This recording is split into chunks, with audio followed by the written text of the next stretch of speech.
Good morning. અમારી શાળાનું નામ VH હાઈસ્કૂલ છે. અમે વોકેશનલ ટ્રેડ ઇલેક્ટ્રોનિક્સ એન્ડ હાર્ડવેરમાં ધોરણ 9 માં અભ્યાસ કરીએ છીએ. મારું નામ નડિયાપરા હર્ષ. મારું નામ કાતિયાર અરહાન. મારું નામ નકુમો.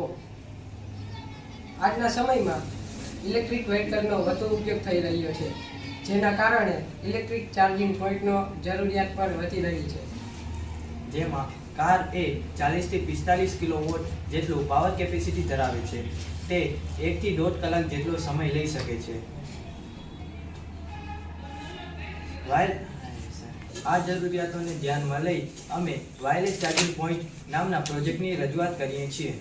અમારા પ્રોજેક્ટ તરફ વધતા જણાવવાનું કે વાયરલેસ ચાર્જિંગને ઇન્ડક્ટિવ ચાર્જિંગ તરીકે પણ ઓળખવામાં આવે છે, જે ઇલેક્ટ્રિક ફિલ્ડને ઉત્પન્ન કરી ઉપકરણને ચાર્જ કરવા માટે ઇલેક્ટ્રોમિકેનિઝમનો ઉપયોગ કરે છે.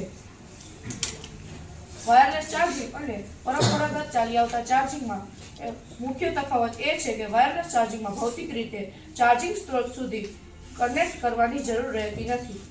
અમારા પ્રોજેક્ટમાં અહીં બેટરીની સ્થાને LED નો ઉપયોગ કરવામાં આવેલ છે, જે દર્શાવે છે કે અહીં બેટરી ચાર્જ થશે.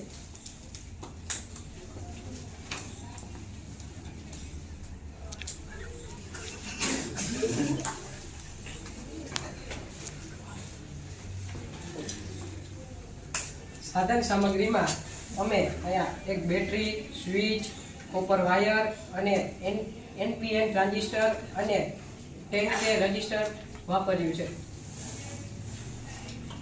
અહીં અમારા પ્રોજેક્ટમાં કોઈ પણ વ્યક્તિને કરંટ લાગવાનો ડર રહેતો નથી, કારણ કે અમે અહીં સેમિકન્ડક્ટર પેકનો ઉપયોગ કરેલ છે. અહીં જેટલા ક્ષેત્રમાં કારનું મેગ્નેટિક ફિલ્ડ હશે તેટલા ક્ષેત્રમાં ઇલેક્ટ્રિક પ્રવાહ ફ્લો થશે, જેના કારણે કોઈ પણ વ્યક્તિ કારને પણ ટચ કરશે તો પણ તેને કરંટ લાગવાની શક્યતા ના બરાબર છે.